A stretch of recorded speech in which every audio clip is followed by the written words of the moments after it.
La République démocratique du Congo, qui est déjà indispensable avec sa musique, pourrait aussi devenir indispensable pour les voitures électriques grâce à ses immenses réserves de lithium. Et ça, même si Macron se la raconte en mode écolo avec son lithium du terroir et ses futures batteries de voitures électriques made in France qui pourraient sauver la planète. Du coup, on va voir pourquoi c'est peut-être avant tout la RDC qui nous sauvera et surtout qui permettra d'arrêter les lancers de sauce tomate sur des Van Gogh.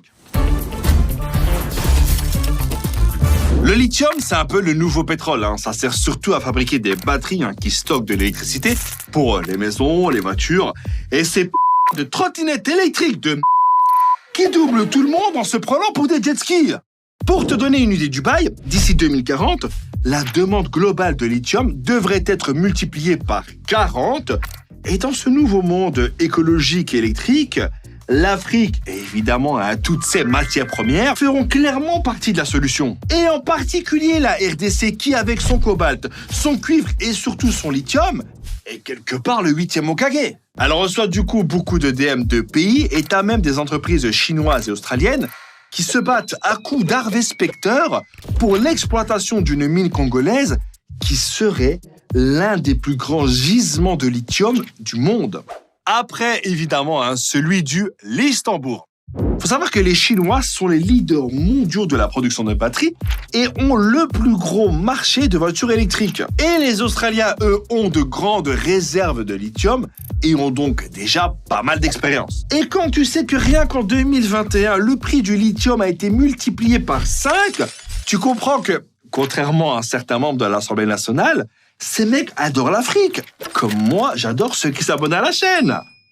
En plus, avec tous les constructeurs automobiles qui sont en mode Tesla, rien que la vente de véhicules électriques pourrait rapporter d'ici 2050 46 000 milliards de dollars. Fatalement, dès qu'il y a un billet à se faire, devinez qui ramène sa fraise. The United States of America. Qui gratte aussi l'amitié à l'RDC pour exploiter son cobalt et son lithium et la considère même comme un pays stratégique pour la transition énergétique. Les États-Unis ont discuté du développement du secteur minier avec le président congolais, mais ils ont posé des conditions avant d'y ramener des investisseurs américains, comme par exemple mettre la corruption en mode avion.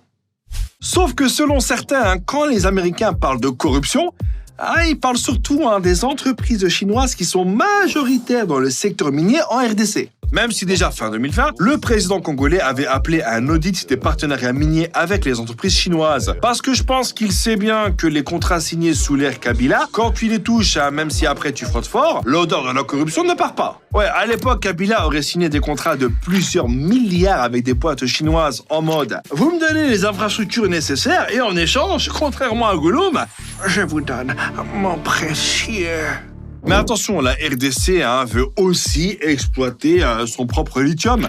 Elle a inauguré un centre de recherche et de formation pour fabriquer ses propres batteries et elle a même un conseil congolais de la batterie. Bon, il ne faut pas que ça aille trop loin non plus. Bonjour, je suis le ministre des batteries, des recharges, des câbles USB-C, des 48 volts. Vous savez quoi? Je vais vous donner ma carte. N'hésitez pas à m'appeler, si vous avez de la batterie. Vous savez, dans notre parti politique HDMI, on a beaucoup d'humour. De leur côté, les Chinois, quand ils voient ça, ils n'hésitent pas à aller voir ailleurs. Et quand je dis ailleurs, c'est ailleurs en Afrique.